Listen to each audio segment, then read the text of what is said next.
Nerd Soul. Yeah, late ill kid at one youngster holding it down, bringing that street geek and nerd soul. What is up, my people? Today, all yeah, thumbnails. We talking about animation, and you best believe Star Wars, Star Wars. Anyway, yo, look, Star Wars is doing their thing. I definitely wanted to get way more from this Star Wars celebration weekend, but we got Ahsoka, and now we got Star Wars Visions. Visions Volume 2. Now, first Visions is something that I said Star Wars should have did way long ago. Like, I don't know if you're a fan of animation. The Matrix came out with a series, well, a short series called The Animatrix, where it was kind of like small vignettes of different animators doing their thing. And at that time, I was like, "Yo, Star Wars needs to do this. It'll be a great idea for them to get a whole bunch of different ideas out and not have to you know, spend say 2 or 2.5 hours on each idea, but you could flesh out each idea. And if one kind of struck gold, then you could go further on that idea. You know what I'm saying? So, anyway, you know, they don't listen to me. They don't be listening to my ideas. Anyway, we got Star Wars Visions years and years later, and I love it. I don't think there's a vignette in the first volume that I don't like. I don't think there's any animation or storyline in there that I'm like, oh, this is corny. I mean, we have comedy, we have playful, we have serious, and dour or dramatic. And it did not only every genre well, but also backed by the foundation of just this incredible artistry. So we get a new trailer now, and they are not stopping at all with the level of the animation, whether it's 2D or 3D, even if it's some stop motion up in here. It's incredible. Like there's a style that kind of looks like Wallace and Gromit. That looks amazing.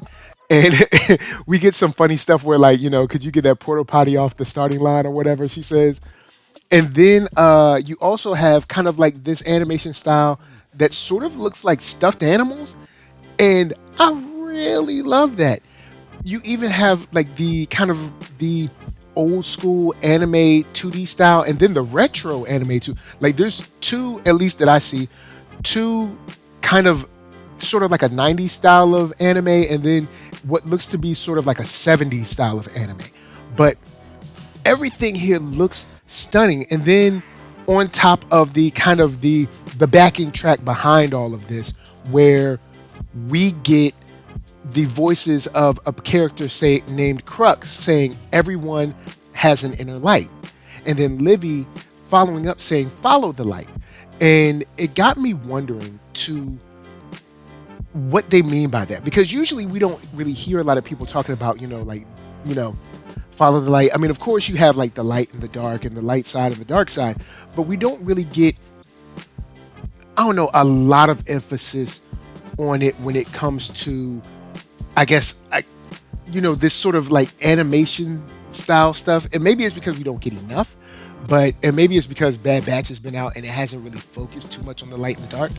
But I love that idea where they're, depending on where we are in the history of Star Wars, someone saying like, there's still that light. There's still the light somewhere, and you have to follow that. And also, we get another character that's just called Scavenger Number One, talking about a young lady saying she has special powers.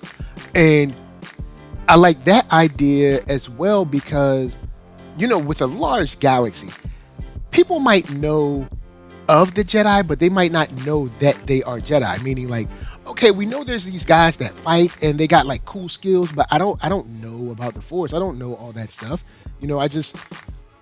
I know they got skills. So, or if you're on a planet that's never seen Jedi, like never seen war. I mean, and we've seen that in, I think in not in the Clone Wars, but I think we've seen that in like Bad Batch and stuff like that, where there are planets that were essentially kind of untouched from the whole Imperial because they were so far out. You know what I'm saying?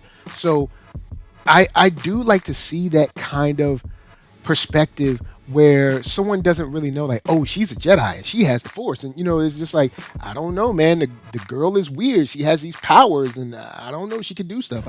I like to see that explored more. and sort of in depth, at least in this, in this short setting, because we can always watch these over and over and enjoy them. But we also get what seems to be kind of like this little kid that is, I guess, starting to come into his own, sort of like as a baby warrior, a young warrior. And I think the character's name is Tachina or Tashina. I'm probably mispronouncing it, but we'll know when the show comes out. But saying, I can fight them, I'm strong enough now. So who knows how long this kid might have been training in secret, or training, kind of maybe in the shadows with mom or dad or something like that, or mom and dad trying to, kind of figure out, how can I use this to, it looks like, free our people, because it says I can fight them, I'm strong enough now. And it does look like they're sort of subjugated, because in the background you can see like ashes and like burnt down buildings and stuff. But then Koten says no one can beat them. And Tashina responds saying, we can beat them. So it just got me thinking of like the phrase, a child shall lead them, from the Bible, where it's like, sometimes you need that inspiration, that inner spark from a kid. And even though, of course, kids might not know the full weight or the full consequences, kids' imagination and everything is so strong, and their belief in like what's right is so strong, it can impress upon us as adults and give us the, relight the fire that we need to kind of get everything going. So I really love that. So I'm hyped to see how that plays out. And then, of course, the way the animation looks like, kind of sort of like the stop motion kind of just very textured, almost claymation style. I'm digging it. I'm fully into it. But we also get closer to the end of the trailer a statement from, I guess, Kratu, that says, we don't choose where our calling takes us, only whether or not we choose to answer.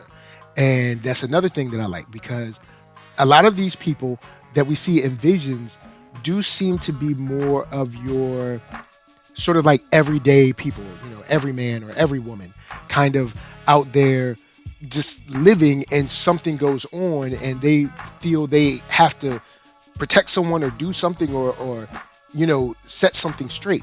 So I love that hopefully we'll be seeing a lot of people that are, I guess, perceived to be normal folks.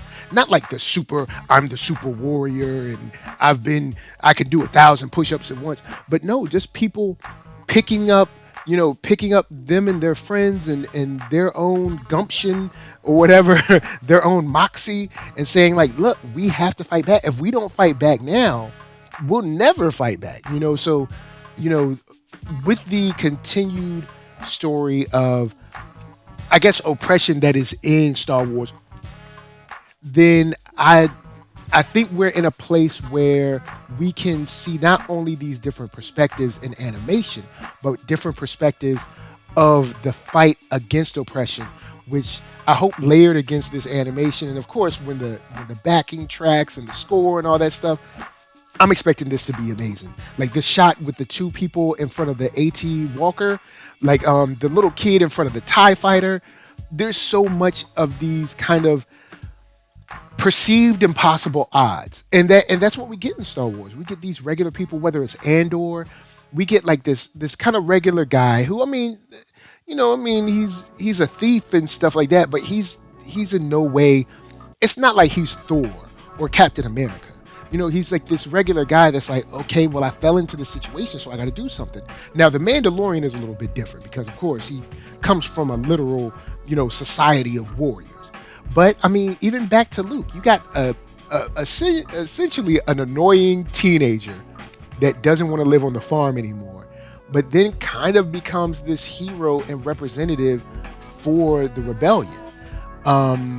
So I like these stories where you can get the average guy, the average girl who thinks that they're not important, and they can be used to create cataclysmic change.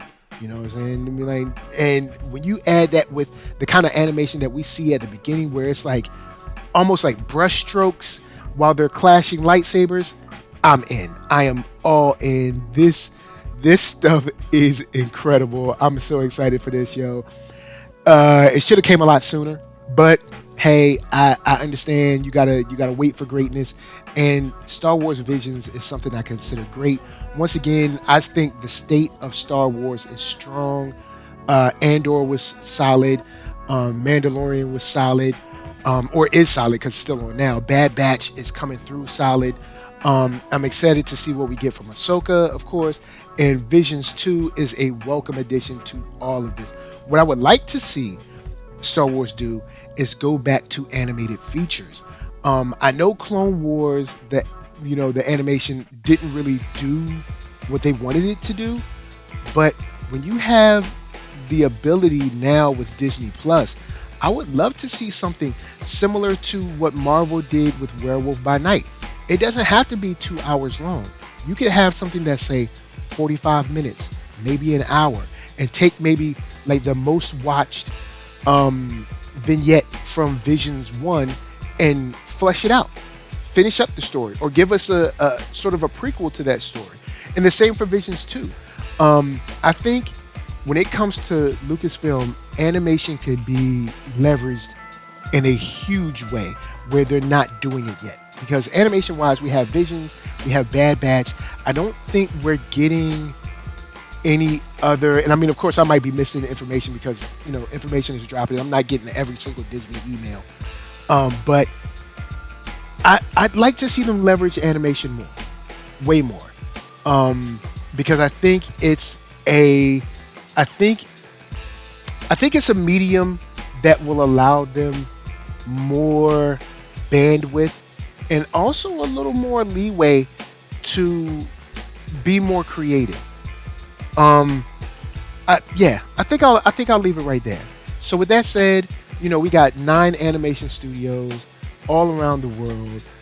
Incredible, shots, incredible art. I'm ready. Holla at me. I'm gonna holla at you down in the comments. NERDSoul, Facebook, Instagram, Twitter, TikTok, podcast, all that jazz.